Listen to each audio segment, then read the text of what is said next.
Grabatzen ari garen unean, eguerdiko ordu batetik 42 minutu igaro diren honetan, atzo Iruñeko Labrit pilotalekuan, Ezkurdiak eta Rezustak, Peio Etxeberria eta Marti Jaren aurka jokatu zuten, Binagako txapelketa nagusiko, bigarren jardunaldiko, lehen norgehiagokaren analisia egingo dugu, lehen beserieko bideoan esan dugun bezala, gogoratu behar da ostiraleko Tolosako jaialdia bertan behera geratu zela ezetasunagatik, eurite handiak dira aste hauetan zehar eta horrek pilotalekuan ere eragiten du,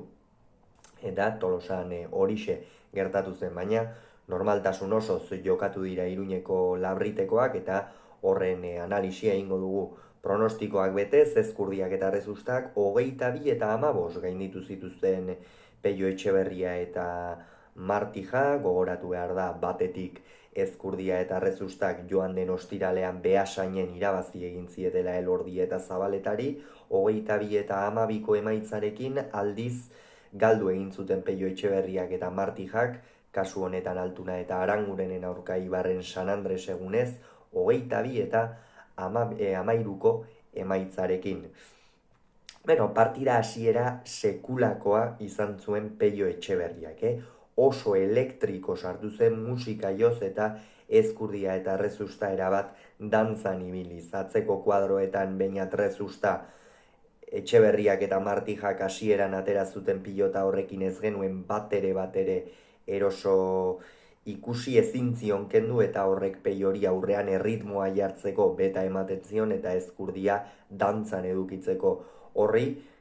Julen Martijak emandako partida hasiera gehitu behartzaio ikusgarria izan zen benetan, Etxeberrikoak pilota guztiak osatzen zituen, erabat menperatu egin zuen atzeko kuadroetan Beñat Rezusta, pilotakada bat ere errebotean sartu zuen, oso zuzen egoki pilotakadak joz, eta Joseba Ezkurdiari boleaz eta airez, hau da bere arma nagusiekin min egiteko abagunerik utzi gabe.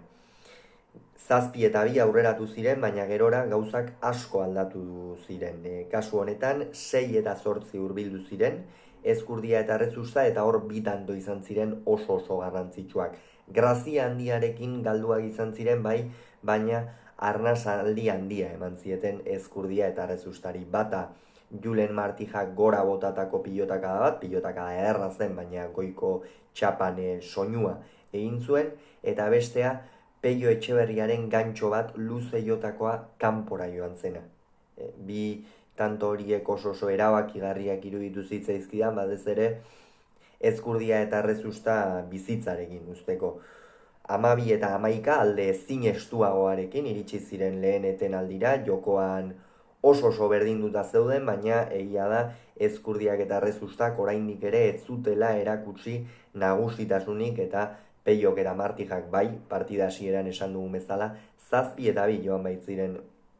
aurretik. Bigarren zatia baina oso bestelakoa izan zen, 13 eta 11 aurreratu ziren Peio eta Martija, baina gerora Joseba Ezkurdiak sekulako erakustaldia eman zuen bigarren zatian, euren pilotarekin oso eroso aritu ziren, Beñat Rezustak ere lehengo asteko Beñat Rezusta gogorarazi zigun, atzean dominatzen zuena, ezkerrez pilotakada zuzena joz, ezkerrez dominatuz, Julen Martija une oro 7tik atzera edukiz, eta hori behar zuen bikote gorriak partida aurrera atera alizateko. Bigarren etenaldira 18 eta 13ko emaitzarekin iritsi ziren, horrek esan nahi du 7 eta 1eko partziala eskuratu zutela Ezkurdiak eta Rezustak, hori oso garrantzitsua izan zen, eta gerora Peiok eta Martijak ez zioten buelta ematerik izan, Ezkurdiak ezker zeharraren bidez, boleaz ere min handia, eta Peio erabat defentsan eduki zuen inolako abagunerik gabe. Aurreko kuadro horietan eta azkenerako partida 22 eta 15 amaitu zen, eta bigarren puntua eskuratu dute Ezkurdiak eta Rezustak, eta Peiok eta Martijak punturi gabe jarraitzen dute, baina esango nuke partidan egindako lehen zati horrekin geratu behar direla eta aurrerantzean puntuak batzeko hautagai nagusiak izango direla zalantzari gabe. Hauxe beraz esan beharrekoa, hurrengoan gehiago izango duzuen, bitartean izan agur.